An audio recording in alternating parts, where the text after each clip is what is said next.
അവിടുത്തെ ഇരിക്കുന്ന SHO ഏതോ ഒരുത്തൻ എന്തോ CPM-ന്റെ അവനെയൊക്കെ നിലയ്ക്ക് നിർത്താൻ കഴിയില്ല. പിന്നെ ഇവരൊക്കെ എന്തിനാണ് ഈ പണിയും കൊണ്ട് ഇവിടെ ഇരിക്കുന്നത് എന്നാണ് എനിക്ക് മനസ്സിലാവാത്തത്. അവനെയൊക്കെ ആ നിമിഷത്തിൽ തന്നെ പറഞ്ഞു വിടണ്ടേ അവനെയൊക്കെ. ഇയാളെന്താണ് മനോജ് എബ്രഹാമിനെ കുറിച്ചും യോഗേഷ് ഗുപ്തയെക്കുറിച്ചിട്ടും PV ജയനെ കുറിച്ചിട്ടൊന്നും ഇത് പറയാത്തത്? ഇയാളെ സംബന്ധിച്ചിടത്തോളം ആ കളങ്കിതനായിട്ടുള്ള ആ പോലീസ് ദിവസവും കൊടുക്കുന്ന പേപ്പറുകളെല്ലാം ഇയാൾക്ക് എന്താ ബൈബിളാണോ? ബൈബിൾ. ആ സമയത്ത് പിരിച്ചുവിടേണ്ടത് ആരെയാ?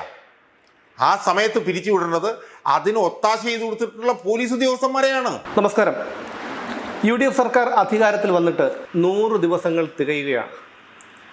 3 മാസങ്ങൾക്ക് മുൻപ് പിണറായി വിജയൻ്റെ വാടക വീട്ടിൽ റെയ്ഡിനെത്തിയ AD ഉദ്യോഗസ്ഥരെ ആക്രമിച്ച് ജയിലിൽ പോയ പ്രതികൾ മിനിഞ്ഞാന്ന് തിരുവനന്തപുരം മ്യൂസിയം പോലീസ് സ്റ്റേഷനിൽ ഒപ്പുവയ്ക്കാനെത്തി. ജാമ്യ വ്യവസ്ഥയിൽ എല്ലാ ആഴ്ചയും വന്ന് ഒപ്പുവയ്ക്കണം എന്നുള്ളതായിരുന്നു. എല്ലാ ആഴ്ചയോ ദിവസമോ വന്ന് ഒപ്പുവയ്ക്കണം എന്നുള്ളതായിരുന്നു ജാമ്യ വ്യവസ്ഥയിലെ ഒരു നിബന്ധന. അങ്ങനെ വന്നവർ അവിടെ ഊഞ്ഞാലാടിയതും ചെണ്ട കൊട്ടിയതും ഓണം ആഘോഷിച്ചതുമൊക്കെ നമ്മൾ കണ്ടതാണ്. ഇതിനെ അത്ര നിസ്സാരമായി തള്ളിക്കളയാൻ കഴിയുന്ന ഒന്നല്ല. ഇടതുപക്ഷ ചായ്വുള്ള R പ്രശാന്താണ് സ്റ്റേഷനിലെ SHO. അദ്ദേഹത്തിനെ സ്ഥലം മാറ്റിയെന്നൊക്കെ പറഞ്ഞെങ്കിലും അദ്ദേഹം ഇന്നലെയും ഈ സംഭവം നടക്കുന്ന ദിവസവും ശനിയാഴ്ചയും അവിടെ പോലീസ് സ്റ്റേഷനിലുണ്ടായിരുന്നു. ED ഉദ്യോഗസ്ഥരെ ആക്രമിച്ച് ഏകദേശം 75 ദിവസത്തോളം ജയിലിൽ റിമാൻഡിൽ കഴിഞ്ഞിരുന്ന പ്രതികൾ ജാമ്യ വ്യവസ്ഥ പാലിക്കാനായി ആ പോലീസ് സ്റ്റേഷനിലെത്തി ഓണം ആഘോഷിച്ചത് അതിനെ ഗൗരവമായി മാത്രമേ നമുക്ക് കാണാൻ കഴിയുള്ളൂ. ഇവിടെയാണ് പ്രശ്നം. അപ്പോൾ പോലീസ് പറയുന്നത് ഇവരുടെ ജാമ്യാപേക്ഷ റദ്ദാക്കാനായി കോടതിയെ സമീപിക്കുമെന്നുള്ളതാണ് പോലീസ് പറയുന്നത്. എന്തിനാണ് അത്തരത്തിൽ ഈ പ്രതികളുടെ ജാമ്യാപേക്ഷ റദ്ദാക്കാനായി പോലീസ് സമീപിക്കുന്നത്? അവിടെ യഥാർത്ഥത്തിൽ കുറ്റം ചെയ്തത് ഈ പോലീസുകാരല്ലേ? പോലീസുകാരാണല്ലോ. കാരണം പോലീസിന് ഈ പ്രതികളെ വിലക്കാമായിരുന്നു. പക്ഷേ വിലക്കിയില്ല എന്ന് മാത്രമല്ല, പോലീസുകാരുടെ അതേ ഡ്രസ് കോഡാണ് ഇതിലെ പ്രധാന പ്രതിയായ IP ബിനു ധരിച്ചിരുന്നത്. എന്നിട്ട് പോലീസ് എല്ലാ കാര്യങ്ങളും ഇവരുടെ തലയിൽ വെച്ച് കൊടുത്തിട്ട് ഇവരുടെ ജാമ്യം റദ്ദാക്കാൻ കോടതിയെ സമീപിക്കും എന്ന് പറയുന്നതിൽ എന്തർത്ഥമാണുള്ളത്? അല്ല, ഇതിനകത്തൊരു വിശാലമായിട്ടുള്ളൊരു പ്രശ്നം നമ്മൾ കണ്ടതുണ്ട് എന്ന് എനിക്ക് തോന്നുന്നത്. ഇപ്പം എന്താ ഇവിടെ യഥാർത്ഥത്തിൽ നടന്നത് എന്താണെന്ന് നമ്മൾ സൂക്ഷ്മമായി പരിശോധിച്ചാൽ നമുക്ക് കാണാവുന്നത് എന്താണ്? വലിയൊരു കുറ്റം ചെയ്ത പ്രതികൾ, വധശ്രമം വരെ ആരോപിക്കപ്പെട്ടിരിക്കുന്ന പ്രതികൾ, അവർക്കിപ്പോൾ ജാമ്യം കിട്ടിയിട്ടുണ്ടെന്നുള്ളത് വസ്തുത തന്നെ. ജാമ്യം കിട്ടാനുള്ള കാരണം എന്താ?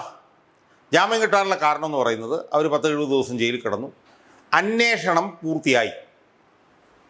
ഈ കാരണം പറഞ്ഞിട്ടാണ് അവർക്ക് ജാമ്യം കൊടുത്തിട്ടുള്ളത്. അപ്പം ജാമ്യം അവർക്ക് കിട്ടി എന്നുള്ളത് കൊണ്ട് അവർ ചെയ്ത കുറ്റത്തിൻ്റെ തീവ്രത 1% പോലും കുറയുന്നില്ല. അവരെന്ത് കുറ്റമാണ് ചെയ്തത്? അവർ ചെയ്തത് ഒരു കേന്ദ്ര അന്വേഷണ ഏജൻസി അവരുടെ കൃത്യനിർവഹണത്തിൻ്റെ ഭാഗമായി അവർ കേരളത്തിൻ്റെ പ്രതിപക്ഷ നേതാവായിട്ടുള്ള പിണറായി വിജയൻ്റെ വീട്ടിൽ വന്ന് പരിശോധന നടത്തിയിട്ട് ഇറങ്ങുമ്പോൾ അവരെ കല്ലും കട്ടയും ലാത്തിയും ചീമൊട്ടയും കൊണ്ട് എറിഞ്ഞ് അവരെ വധിക്കാൻ പോലും ശ്രമിച്ചു എന്നുള്ള അതിഗുരുതരമായിട്ടുള്ള കേസിലെ പ്രതികളാണ് ഈ ബിനുവും ഈ ഉമാരും. മനസ്സിലായില്ലേ? അപ്പം അവർക്ക് ജാമ്യം കിട്ടി എന്നുള്ളത് കൊണ്ട് അവർ ചെയ്ത കുറ്റത്തിൻ്റെ കാഠിന്യം ഒരിക്കലും കുറയുന്നില്ല. 1.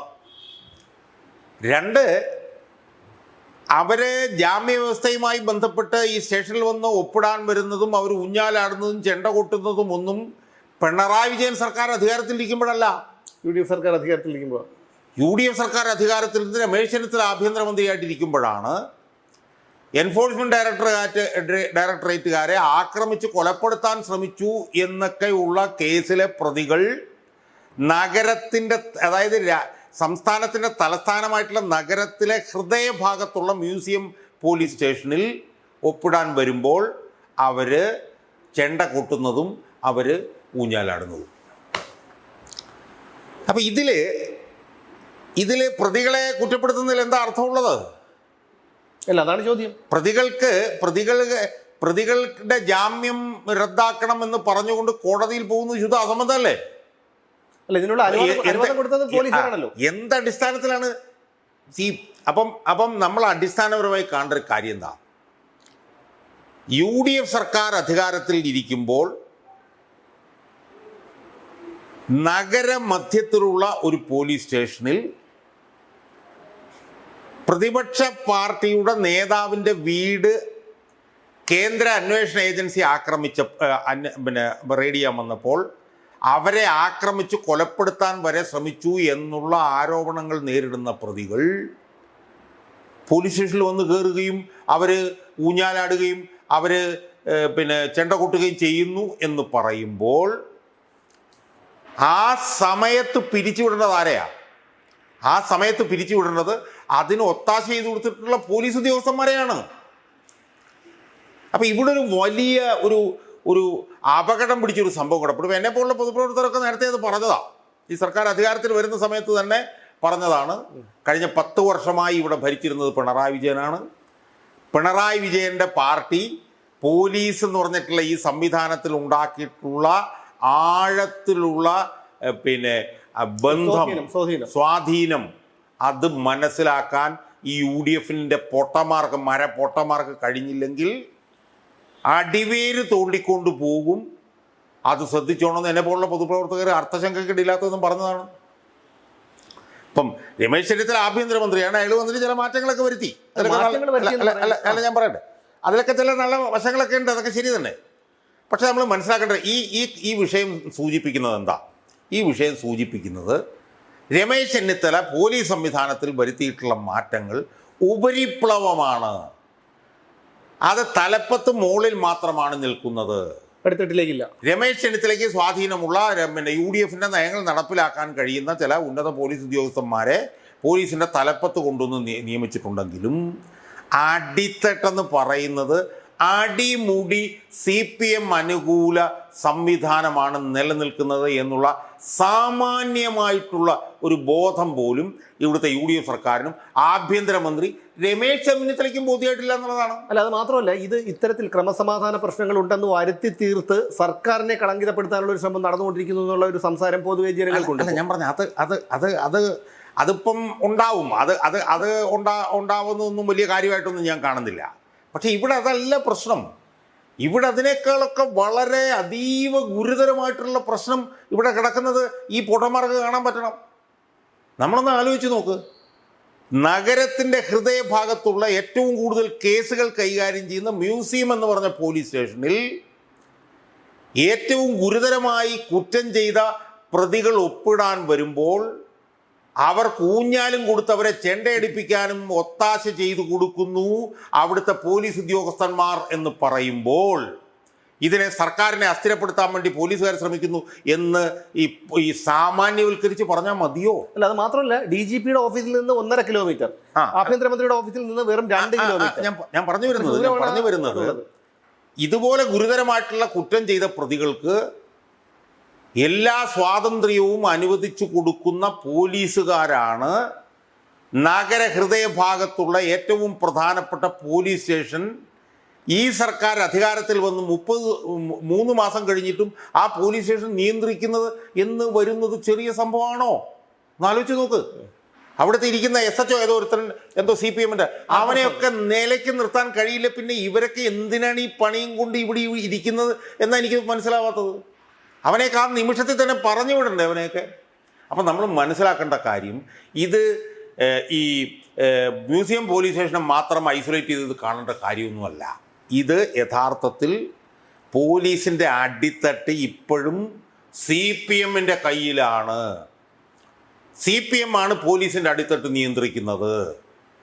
അവിടെയൊന്നും ഒരു ചലനവും ഉണ്ടാക്കാൻ ഈ സർക്കാരിനും ഈ ആഭ്യന്തര വകുപ്പ് മന്ത്രിക്കും ഈ ആഭ്യന്തര വകുപ്പും കഴിഞ്ഞിട്ടില്ല എന്നുള്ളതിൻ്റെ ഏറ്റവും ഞെട്ടിക്കുന്ന, ഈ പറഞ്ഞ പോലെ ഏറ്റവും ഞെട്ടിക്കുന്ന ഉദാഹരണമല്ലേ ഈ കാണുന്നത്? ആലോചിച്ച്. അല്ല, ഇപ്പോഴും ആഭ്യന്തരമന്ത്രി പറയുന്നത് റിപ്പോർട്ട് തേടിയിട്ടുണ്ട്, ചെയ്തത് ഗുരുതരമായിട്ടുള്ള കുറ്റമാണ്, അതിനിടെ നടപടിയെടുക്കുമെന്നുള്ളതാണ്. ഇത് താങ്കൾ പറഞ്ഞതുപോലെ ഇത് വിത്തിൻ അവേഴ്സ് അവർ ആ സമയത്ത് ഒരു നടപടി എടുക്കേണ്ടതല്ലേ? അതിങ്ങനെ ജനങ്ങളോട് വിശദീകരിച്ചുകൊണ്ടിരുന്നിട്ട് കാര്യം. ഇതൊക്കെ ഞാൻ പറഞ്ഞില്ല, ഇതൊക്കെ എന്തായിരുന്നു യഥാർത്ഥത്തിൽ ചെയ്യേണ്ടത്? ഇതറിഞ്ഞാൽ ഉടനെ സസ്പെൻഡ് ചെയ്യണം. അറിഞ്ഞാൽ ഉടനെ സസ്പെൻഡ് ചെയ്തിട്ട് സസ്പെൻഷൻ പെൻഡിങ് എൻക്വയറി എന്ന് പറയണം. സസ്പെൻഡ് ചെയ്തിട്ട് ഞങ്ങൾ അന്വേഷിച്ചിട്ട് കുറ്റക്കാരെല്ലാം തിരിച്ചെടുക്കും, അല്ലെ ഇതിനെയൊക്കെ പറഞ്ഞു. ഇതൊരു ആരോപണമല്ല, അവിടെയാണ് നമ്മൾ, ഇത് ദൃശ്യങ്ങളടക്കം പുറത്തു വന്ന തെളിവുകളാണ്. അതെ. അപ്പം ഇതിനകത്തൊക്കെ ഉള്ള പ്രശ്നം എന്ന് പറയുന്നത്, നിങ്ങൾ ഒരു ഭരണാധികാരി കൊടുക്കുന്നൊരു സന്ദേശം ഉണ്ടല്ലോ, അതാണ് ഇതിനകത്തെ പ്രശ്നം. ഒരു നിയമവിരുദ്ധമായ കാര്യം നടന്നാൽ അതിനെ അടിച്ചമർത്തും എന്നുള്ള സന്ദേശം കൊടുക്കാനുള്ള ആർജവും ഇച്ഛാശക്തിയും ഭരണകൂടത്തിനുണ്ടോ എന്നുള്ളതാണ്. ഇപ്പം തമിഴ്നാട്ടിൽ വിജയ് വന്നു, അയാൾ വന്നിട്ട് പറയുന്നത് നിങ്ങൾ ആരെങ്കിലും അഴിമതി നടത്തുന്നത് എന്നെ അറിയിക്കും, ഞാൻ പണിയെടുത്തി തരാം എന്ന് അയാൾ പറയുന്ന ആ പ്രസ്താവനയ്ക്ക് ജനങ്ങൾക്കിടയിൽ ഉണ്ടാകുന്ന ഒരു സ്വാധീനമുണ്ട്. അതുണ്ടാകുന്നുണ്ടോ? അതുണ്ടാകണമായിരുന്നെങ്കിൽ ഇത് ചെയ്തവരെ അപ്പം അവനെ പായിക്കണം. അവനെ അപ്പം പായിച്ചിട്ട് അതിനെക്കുറിച്ചിട്ട് അന്വേഷിക്കുമെന്ന് പറയണം. അതിന് പകരം എന്ത് സംഭവിച്ചു? നമ്മൾ ആലോചിക്കേണ്ടത്, ഈ ക്രൂരമായ കുറ്റം ചെയ്ത പ്രതികൾ അവിടെ വന്ന് ചെണ്ടയടിക്കുന്നു, ഊഞ്ഞാൽ ആടുന്നു, അതെടുത്ത് അവർ ഫേസ്ബുക്കിലിടുന്നു. അതെ, മനസ്സിലായില്ലേ? ഇത് നടന്നിട്ട് 3 ദിവസം കഴിഞ്ഞിരിക്കുന്നു.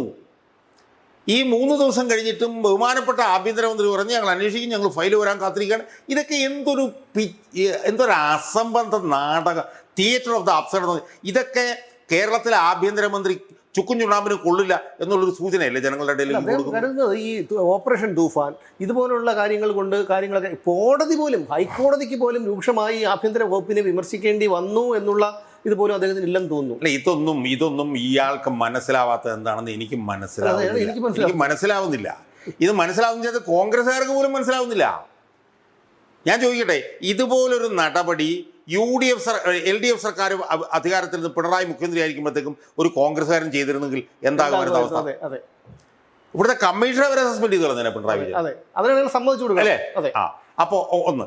2, ഇവിടെ പിണറായി വിജയൻ ഭരിക്കുമ്പോൾ ഏതെങ്കിലും ഒരു പോലീസ് സ്റ്റേഷനിൽ ഒരു പോലീസുകാരൻ ഇത് ചെയ്യാനുള്ള ധൈര്യം കാണിക്കുമായിരുന്നു? കാണിക്കില്ല.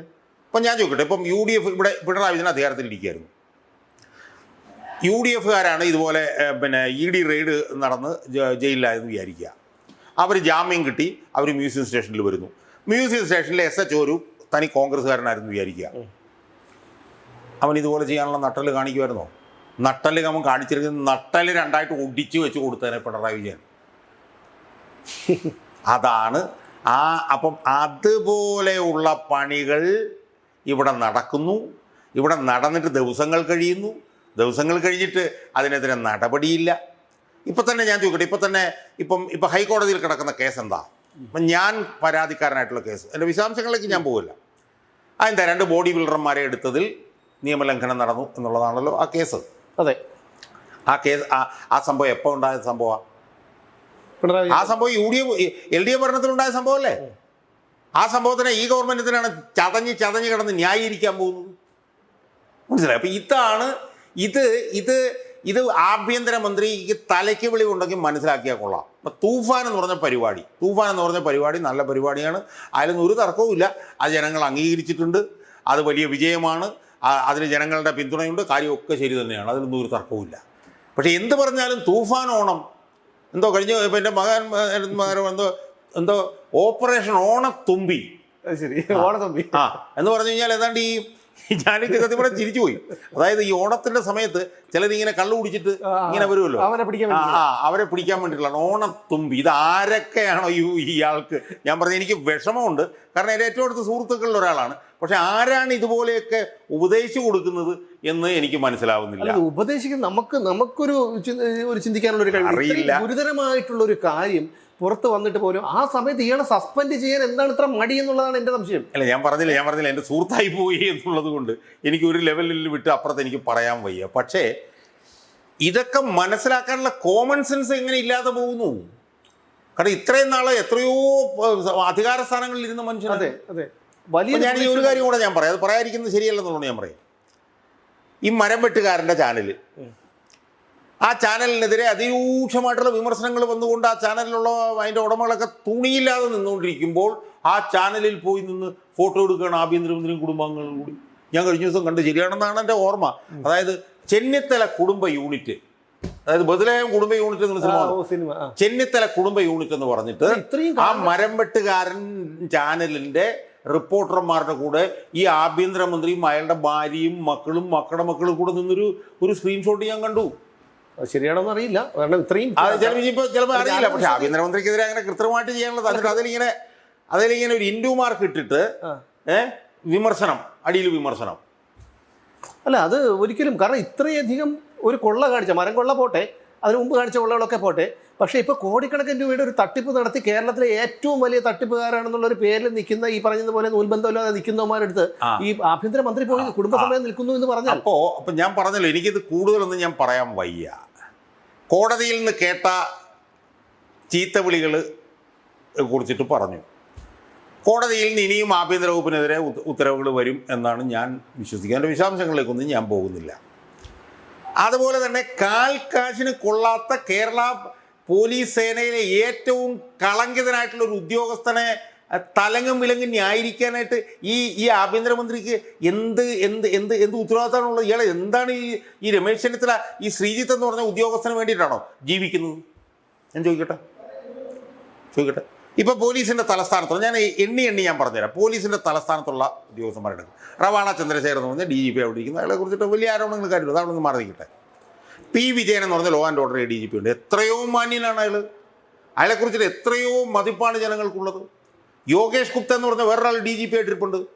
അയാൾ പിണറായി വിജയനെ മുച്ചൂടും എതിർത്ത ആളാണ് DGP. അയാൾ എവിടെയോ മാറ്റി, എവിടെയോ എന്തോ ഫയർഫോഴ്സ് എങ്ങാണ്ട് പറഞ്ഞിട്ട് അയാൾ ഇരിക്കുന്നു. മനോജ് എബ്രഹാം എന്ന് പറഞ്ഞാൽ വിജിലൻസ് ഡയറക്ടറായിട്ട് ഇരിപ്പുണ്ട്. അയാൾ ആർക്കെങ്കിലും സ്വാധീനിക്കാൻ കഴിയും എന്ന് നമുക്ക് പറയാൻ പറ്റുമോ? അതുപോലെ തന്നെ ദിനേന്ദ്ര കശ്യപ് എന്നും പറഞ്ഞിട്ട് ADGP ഇൻ്റലിജൻസ് ആയിട്ട് ഒരാൾ ഇരിപ്പുണ്ട്. അപ്പം എത്രയോ നല്ല മാന്യന്മാരായിട്ടുള്ള പോലീസ് ഉദ്യോഗസ്ഥന്മാർ ഇരിപ്പുണ്ട്. അവരെ പിന്തുണയ്ക്കുകയല്ലേ ഈ രമേശ് ചെന്നിത്തല ചെയ്യേണ്ടത്? യഥാർത്ഥത്തിൽ ഇതൊക്കെ വെച്ച് നോക്കുമ്പോഴാണ് MR അജിത്കുമാർ അത്രത്തോളം കുഴപ്പക്കാരനല്ല. ഈ പറഞ്ഞ ഭരണാധികാരികൾ പറയുന്ന പൊട്ടും പൊടിയും ഒക്കെ എനിക്കറിയില്ല, എനിക്ക് അതിനെക്കുറിച്ചിട്ട് ഞാൻ അഭിപ്രായം പറയുന്നില്ല. കാരണം അയാൾ സസ്പെൻഷനിൽ നിൽക്കുന്ന ഒരാളാണ്. അത് അവിടെ നിൽക്കട്ടെ, അയാൾ സസ്പെൻഷനിലാണ്, അയാൾക്കൊരു നടപടിയുണ്ട്.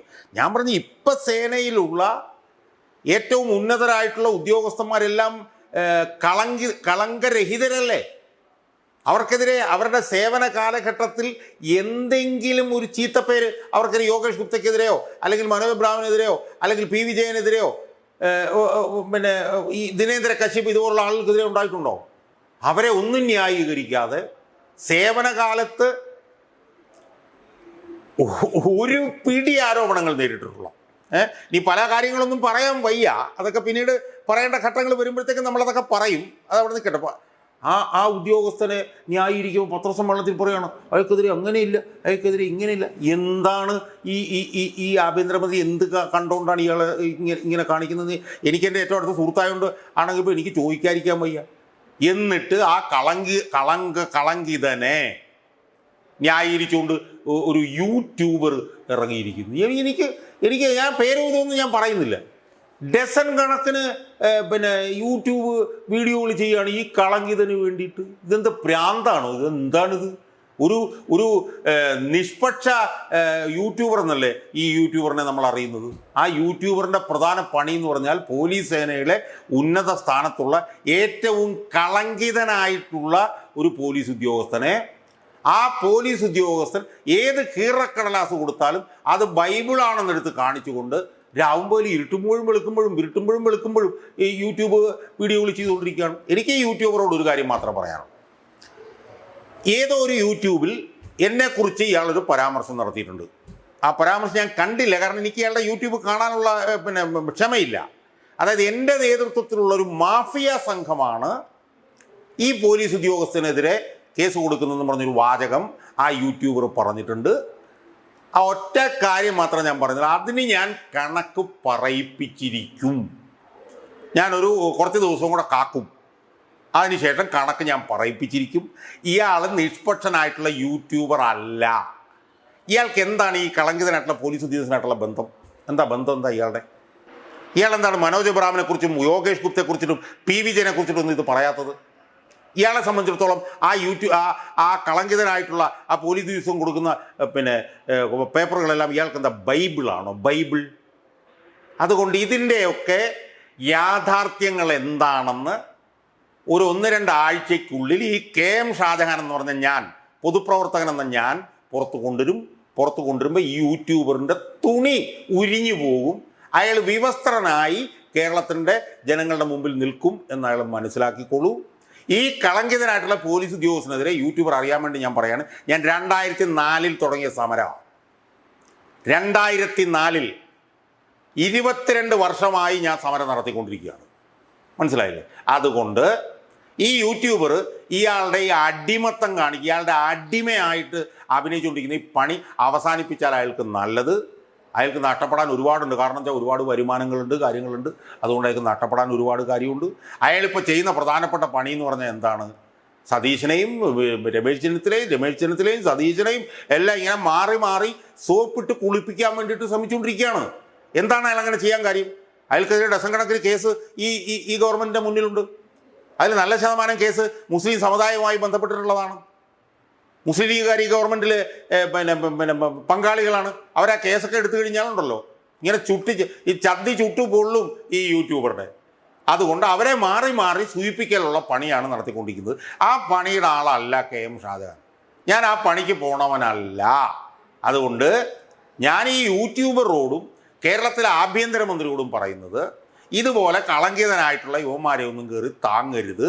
കാരണം യുവമാർക്കെതിരെ നാളെ എന്താണ് പുറത്തു വരാൻ പോകുന്നതെന്നുള്ളത് ഈ യൂട്യൂബറിനും അറിയത്തില്ല, ഈ ആഭ്യന്തരമന്ത്രിക്കും അറിയത്തില്ല. ഒരുപാട് കളങ്കിതമായിട്ടുള്ള ഇടപാടുകളിൽ ഇടപെട്ടിട്ടുള്ളതാണ് ഈ കളങ്കിതരായിട്ടുള്ള പോലീസ് ഉദ്യോഗസ്ഥനെന്ന് ഇയാളെ താങ്ങുന്നവന്മാരൊക്കെ മനസ്സിലാക്കിയാൽ അവർക്ക് കൊള്ളാം എന്ന് എനിക്ക് പറയാനുള്ളൂ. എനിക്ക് അവസാനമായി ആഭ്യന്തരമന്ത്രിയോട് പറയാനുള്ളത്, ദയവ് ചെയ്ത് മുങ്ങിച്ചാവരുത്. നിങ്ങൾ മുങ്ങിച്ചാവുന്നത് കണ്ടു നിൽക്കാൻ എനിക്ക് വലിയ വിഷമാണ്. കാരണം എൻ്റെ ഒരു അടുത്ത സുഹൃത്താണ് നിങ്ങൾ. അതുകൊണ്ട് നിങ്ങളിപ്പോൾ ചെയ്യുന്ന പല പണികളും ഈ പറഞ്ഞതുപോലെ ഛർദിൽ വിഴുങ്ങുന്ന പോലത്തെ നിങ്ങൾ പറഞ്ഞതിനെതിരായിട്ടുള്ള പണികളാണ്. അത് നിർത്തി ഒരു നല്ല ആഭ്യന്തരമന്ത്രിയായി നിങ്ങൾ മുന്നോട്ട് പോയാൽ ഒരുപക്ഷെ നാളെ നിങ്ങൾ മുഖ്യമന്ത്രി ആയാൽ പോലും അത്ഭുതപ്പെടാനില്ല എന്ന നിലയിലേക്ക് കാര്യങ്ങൾ വരും. ഒരുപാട് പ്രതീക്ഷ ജനങ്ങൾക്ക് ഉണ്ടായിരുന്നു. ആ പ്രതീക്ഷ എല്ലാം ഇപ്പോൾ അതുകൊണ്ട് ഇനിയെങ്കിലും ഞാൻ പറയുന്നത് തിരിച്ചു പിടിക്കണം. ഞാനിപ്പോഴും വളരെ പോസിറ്റീവായിട്ടാണ് ഞാൻ നിങ്ങളെക്കുറിച്ച് പറയുന്നത്. നിങ്ങൾ ഒരിക്കലും എൻ്റെ ശത്രുവല്ല, നിങ്ങൾ ഒരിക്കലും എനിക്ക് ശത്രുവാകാൻ പറ്റില്ല. പക്ഷേ ഇപ്പം നിങ്ങൾ നടത്തിക്കൊണ്ടിരിക്കുന്ന ശ്രമങ്ങൾ, നിങ്ങൾ ഈ മലന്ന് കിടന്ന് നിങ്ങളുടെ തുപ്പുകയാണ്, തുപ്പൽ വന്ന് നിങ്ങളുടെ മുഖത്ത് വീഴും. നിങ്ങൾ മനസ്സിലാക്കിക്കൊള്ളൂ, പോലീസിൻ്റെ അടിത്തട്ടിൽ അടിമുടി CPM ആണ്. അടിമുടി CPM ആണ്. അത് പൊളിക്കാൻ നിങ്ങൾ കഴിഞ്ഞില്ലെങ്കിൽ ഈ സർക്കാരിനെ താഴെ ഇറക്കുന്നതും പോലീസിൻ്റെ അടിത്തട്ടിലുള്ള CPM-കാരായിട്ടുള്ള ഈ കാക്കിയിട്ട പോലീസുകാരായിരിക്കും എന്ന് നിങ്ങൾ മനസ്സിലാക്കിക്കോളൂ എന്ന് നിങ്ങളുടെ ഒരു അഭ്യുതകാംക്ഷി സുഹൃത്തെന്നുള്ള നിലയിലാണ് ഞാനിത് പറയുന്നത്. ഇത് കേട്ടാൽ നിങ്ങൾക്ക് കൊള്ളാം, അല്ലെങ്കിൽ നിങ്ങൾ മുങ്ങിച്ചാവുന്നത് എനിക്കൊക്കെ കരയിൽ നിന്ന് കാണേണ്ടി വരും. ഇത്രയും മാത്രമേ എനിക്ക് സൂചിപ്പിക്കാം. തീർച്ചയായിട്ടും വലിയ പ്രതീക്ഷയുണ്ടായിരുന്നു UDF സർക്കാർ അധികാരത്തിൽ വന്നപ്പോഴും, രമേശ് ചെന്നിത്തല ആഭ്യന്തരമന്ത്രിയായി ചുമതല ഏറ്റപ്പോഴുമൊക്കെ. പക്ഷേ ഇന്നലെ 2 ദിവസം മുമ്പ് നടന്ന ഇത്രയും ഗുരുതരമായിട്ടുള്ള ഒരു കാര്യത്തിന് പോലും ഒരു നടപടിയും എടുക്കാതെ ഓപ്പറേഷൻ തൂഫാൻ അതൊരു വശത്ത് നടന്നോട്ടെ, തീർച്ചയായും നല്ലത് തന്നെയാണ്. കാരണം 10,000-ലധികം പേരെ അറസ്റ്റ് ചെയ്തു, കിലോ കണക്കിന് രാസലഹരിയാണ് പിടിച്ചത്.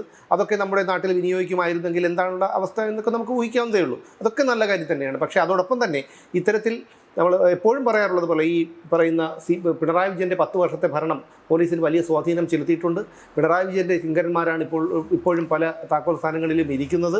അവർക്ക് ഈ സർക്കാരിനെ കളങ്കപ്പെടുത്താനും സർക്കാർ ഈ ക്രമസമാധാന നില കേരളത്തിൽ ഇല്ലാതായിരിക്കുകയാണെന്ന് ബോധ്യപ്പെടുത്താനും നിസ്സാരമായിട്ടുള്ള കാര്യം കൊണ്ട് ഞാൻ പറയുന്നുള്ളൂ. അതായത് ആഭ്യന്തരമന്ത്രി ഒരു ബോംബിൻ്റെ മുകളിലായിരിക്കുന്നത്. ആ ബോംബെന്ന് പറയുന്നത് ഈ മ്യൂസിയം പോലീസ് സ്റ്റേഷനിലെ SHO പോലെയുള്ള അടിത്തട്ടിലെ 10,000-കണക്കിന് CPM പോലീസുകാരാണ്. അതിലെവിടെയെങ്കിലും ഒരു 3-4 പൊട്ടിയാൽ ആ പൊട്ടുന്നതിൻ്റെ കൂട്ടത്തിൽ ചിലപ്പോൾ സർക്കാർ ഒലിച്ചു പോകും എന്നുള്ളത് രമേശ് ചെന്നിത്തല മനസ്സിലാക്കിയാൽ കൊള്ളാം. അല്ല, നമ്മളൊക്കെ ഈ സാധാരണക്കാരായ ജനങ്ങളുടെ ഇടയിൽ ഇറങ്ങി സഹകരിക്കുന്നത് കൊണ്ട് അവരുടെ ഒരു നിലപാടും അവരുടെ സംസാരവും ഒക്കെ നമുക്ക് മനസ്സിലാക്കാൻ കഴിയും എന്നുള്ളത് കൊണ്ടാണ് ഈ പറയുന്നത്. വളരെ വേദനയോടുകൂടി തന്നെയാണ് ഈ പറയുന്നത്. അപ്പോൾ അതുകൊണ്ട് ഇത്തരം പോലീസുകാർക്കെതിരെ സഡനായിട്ടൊരു നടപടി എടുക്കുക, ഇതൊക്കെ മണിക്കൂറുകൾക്കകം ഒരു മണിക്കൂർ അരമണിക്കൂറിനകം അകത്ത് ചെയ്യേണ്ട ഒരു കാര്യത്തിൽ ഇപ്പോഴും നിസ്സംഗത പാലിക്കുന്നു എന്ന് പറഞ്ഞാൽ നിരാശാജനകം തന്നെയാണ്.